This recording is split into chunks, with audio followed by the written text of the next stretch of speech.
Hello, ಎಲ್ಲರಿಗೂ ಯರ್ಕಾಡ್ lake ಅಥವಾ emerald ಲೇಕ್ಗೆ ಸ್ವಾಗತ. ಇವತ್ತು ನಾವು ಎಮರಾಲ್ಡ್ ಲೇಕ್ ಅಥವಾ ಯರ್ಕಾಡ್ ಲೇಕ್ ಅಂದರೆ ಯರ್ಕಾಡ್ನಲ್ಲಿರುವಂತಹ ಒಂದು ಫೇಮಸ್ ಸರೋವರ ಅಂದರೆ ಲೇಕಿಗೆ ಬಂದಿದ್ದೀವಿ. ನಾವು ಬಂದಿರೋ ಟೈಮ್ ನೋಡಿದ್ರೆ ನೀವು ನಗ್ತೀರಾ. ಅಂದರೆ ಅರ್ಲಿ ಮಾರ್ನಿಂಗ್ 8 o'clock ಬಂದ್ವಿ. ಸೊ ನಾವೇ ಅನಿಸುತ್ತೆ ಆ ಗೇಟ್ ಓಪನ್ ಆಗ್ತಿದ್ದಾಗೆ ಫಸ್ಟ್ ಟಿಕೆಟ್ ತೊಗೊಂಡು ಲೇಕಿಗೆ ಬಂದಿದ್ದು ಅಂತ. ಏನ್ರಿ ಅದು ವೆದರು, ಲೇಕ್ ಸುತ್ತ ನೋಡಿದ್ರೆ ಫುಲ್ಲು ಮಿಸ್ಟು, ನಿಮಗೆ ಸಿಟಿನೇ ಕಾಣ್ತಾ ಇಲ್ಲ. ಯೂಶ್ವಲಿ ನಾವು ಆಫ್ಟರ್ನೂನ್ ಹೋಗ್ಬೇಕಾದ್ರೆ ನೋಡಿದ್ವಿ. ಸೊ ಲೇಕ್ ಸುತ್ತ ರೋಡ್ ಇದೆ, ಸೊ ವೆಹಿಕಲ್ ಓಡಾಡೋದು ಕಾಣುತ್ತೆ. ಬಟ್ ನಾವು ಬೋಟಿಂಗಿಗೆ ಅಂತ ಬಂದಾಗ ನೋಡ್ತಿದ್ದೀವಿ early morning 8 o'clock fully misty morning. And even ಯಾವ ವೆಹಿಕಲ್ಗಳು ಹೋಗಲಿ ಅಟ್ಲೀಸ್ಟ್ ಒಂದು ಟ್ರೀನೂ ಕಾಣ್ತಾ ಇರಲಿಲ್ಲ.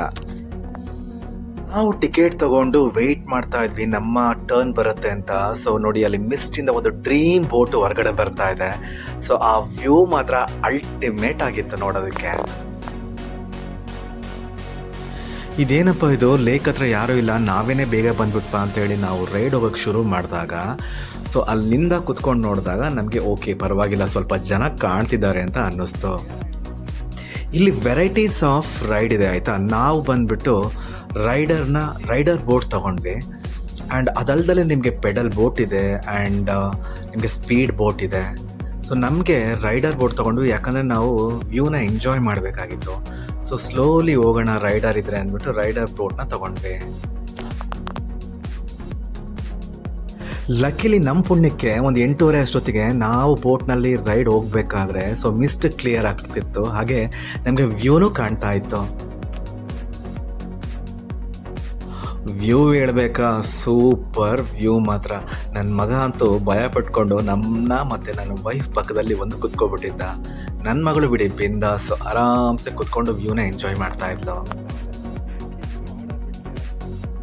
ನಾವು ರೈಡರ್ ಬೋಟ್ ತೊಗೊಂಡ್ವಿ. ಸೊ ದಟ್ ನಮಗೆ ಐ ಥಿಂಕ್ 300 rupees ಆಯಿತು 4 ಪೀಪಲ್ಗೆ.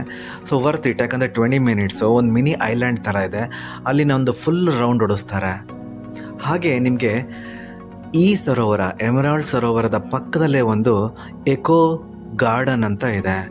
ನಾವು ಅಲ್ಲಿಗೆ ಹೋಗೋಕ್ಕಾಗಲಿಲ್ಲ, ಯಾಕಂದರೆ ಅಷ್ಟು ಬೇಗ ಓಪನ್ ಆಗಿರಲಿಲ್ಲ. ಅದು ಮಾರ್ನಿಂಗ್ 10 o'clock ಅದು ಎಂಟ್ರಿ ಅಂತ ಹೇಳಿದ್ರು. ಸೊ ಹಾಗಾಗಿ ನಾವು ಬೋಟ್ನಲ್ಲಿ ಹೋಗ್ಬೇಕಾದ್ರೆ ಆ ಪಾರ್ಕಿಂದ ಕೆಲವೊಂದು ಗ್ಲಿಮ್ಸ್ಗಳನ್ನ ನೋಡಿದ್ವಿ. ಅಲ್ಲಿ ವ್ಯೂ ಪಾಯಿಂಟ್ಗಳಿದೆ, ಕೆಲವೊಂದು ಮಕ್ಕಳಿಗೋಸ್ಕರ ಗೇಮ್ಸ್ಗಳನ್ನ ಮಾಡಿದ್ದಾರೆ ಆ್ಯಂಡ್ ಗ್ರೀನ್ ಗಾರ್ಡನ್ ಮೇಂಟೈನ್ ಮಾಡಿದ್ದಾರೆ. ಸೊ ಎಕೋ ಪಾರ್ಕ್ ನೋಡೋದಕ್ಕೆ ಚೆನ್ನಾಗಿದೆ ಅಂತ ಅನ್ನಿಸ್ತು.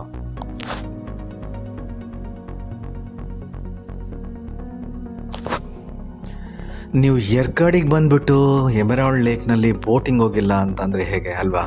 ಸೊ ಹಾಗಾಗಿ ನಾವು ಯಾವುದೇ ಕಾರಣಕ್ಕೂ ಈ ಪಾಯಿಂಟನ್ನು ಮಿಸ್ ಮಾಡಲೇಬಾರ್ದು ಅಂಥೇಳಿ ನಾವು 10 ಗಂಟೆ ಮೇಲೆ ಬಂದರೆ ಕ್ರೌಡ್ ಜಾಸ್ತಿ ಇರುತ್ತೆ ಅಂತ ನಮ್ಮ ರೆಸಾರ್ಟಿಂದ ಹಾರ್ಡ್ಲಿ ಒಂದು 1/2 kilometer ಇತ್ತು ಅಷ್ಟೇ, 10 minutes ಬೈ ವಾಕ್.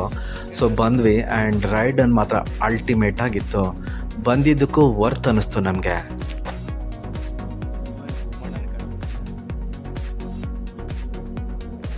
ಆಗಲೇ ನಿಮಗೆ ಹೇಳ್ದಂಗೆ ಈ ಲೇಕ್ನ ಎಮರಾಲ್ಡ್ ಲೇಕ್ ಅಂತಲೂ ಕರೀತಾರೆ. ಆ್ಯಂಡ್ ಈ ಎಮರಾಲ್ಡ್ ಲೇಕ್ ಸುತ್ತಮುತ್ತ ಹಸಿರು ಬೆಟ್ಟ ಗುಡ್ಡಗಳು, ದಟ್ಟ ಅರಣ್ಯಗಳಿಂದ ಈ ಲೇಕ್ ಮಾತ್ರ ಸಖತ್ ಬ್ಯೂಟಿಫುಲ್ಲಾಗಿ ಕಾಣುತ್ತೆ.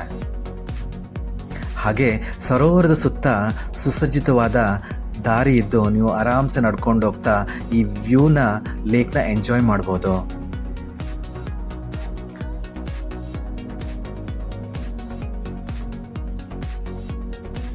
ಹಾಗೆ ಈ ಬೋಟಿಂಗ್ನ ಆವರಣದೊಳಗಡೆ ಮಕ್ಕಳಿಗೋಸ್ಕರ ಕೆಲವೊಂದು ಗೇಮಿಂಗ್ ಪಾಯಿಂಟ್ಗಳಿದೆ. ಹಾಗೆ ನೀವು ಲೇಕಿನ ಬ್ಯಾಕ್ ಡ್ರಾಪ್ನಲ್ಲಿ ಫೋಟೋ ತೆಗೆಸ್ಕೊಳ್ಳೋಕ್ಕೆ ಫೋಟೋ ಬೂತ್ಗಳು ಇದ್ದಾವೆ ಒಂದು 2-3.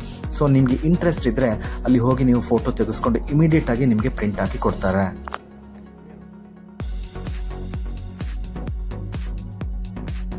ನಮಗಂತೂ ಆ ಮಿಸ್ಟಿ ಮಾರ್ನಿಂಗ್ ಆ್ಯಂಡ್ ಆ ಸ್ಲೋ ಬೋಟ್ನಲ್ಲಿ ನಾವು ರೈಡ್ ತಗೊಂಡಿದ್ದೆ ಒಂದು ಅದ್ಭುತ ಅನುಭವ ಅನ್ನಿಸ್ತು. ಮಕ್ಕಳು ಮಾತ್ರ ಸಕ್ಕತ್ತಾಗಿ ಎಂಜಾಯ್ ಮಾಡಿದ್ರು. ಚುಮ್ಮು ಚಳಿ ಬೇರೆ, ಹಾಗೆ ಆ ವಾಟರ್ ಕ್ಲಿಯರ್ ವಾಟರ್ ಆ್ಯಂಡ್ ನೀವು ನೋಡ್ತಾ ಇದ್ದೀರ ವೆದರ್ ಎಷ್ಟು ಆಸಮ್ ಆಗಿದೆ ಅಂಥೇಳಿ. ನೀವೇನಾದರೂ ಮುಂಚೆ ಯರ್ಕಾಡಿಗೆ ಭೇಟಿ ಕೊಟ್ಟಿದ್ರೆ ಈ ಬೋಟ್ ಹೌಸ್ನ ವಿಸಿಟ್ ಮಾಡಿದ್ರೆ ನಿಮ್ಮ ಕಮೆಂಟ್ ಸೆಕ್ಷನಲ್ಲಿ ನಿಮ್ಮ ಎಕ್ಸ್ಪೀರಿಯನ್ಸ್ನ ತಿಳಿಸಿ. ಸೊ ಇದಾಗಿತ್ತು ಇವತ್ತಿನ ನನ್ನ ವ್ಲಾಗ್. ಸೊ ನಿಮಗೆ ಹೇಗೆ ಅನ್ನಿಸ್ತಾ ಇದೆ? ಸೊ ನಿಮ್ಗೆ ಏನಾದರೂ ಇನ್ಪುಟ್ ಕೊಡೋದಾದರೆ ಖಂಡಿತ ಕಮೆಂಟ್ ಸೆಕ್ಷನಲ್ಲಿ ಕೊಡ್ಬೋದು. ಹಾಗೆ ತಪ್ಪದಲ್ಲೇ ಸಬ್ಸ್ಕ್ರೈಬ್ ಮಾಡೋದನ್ನು ಮರಿಬೇಡಿ.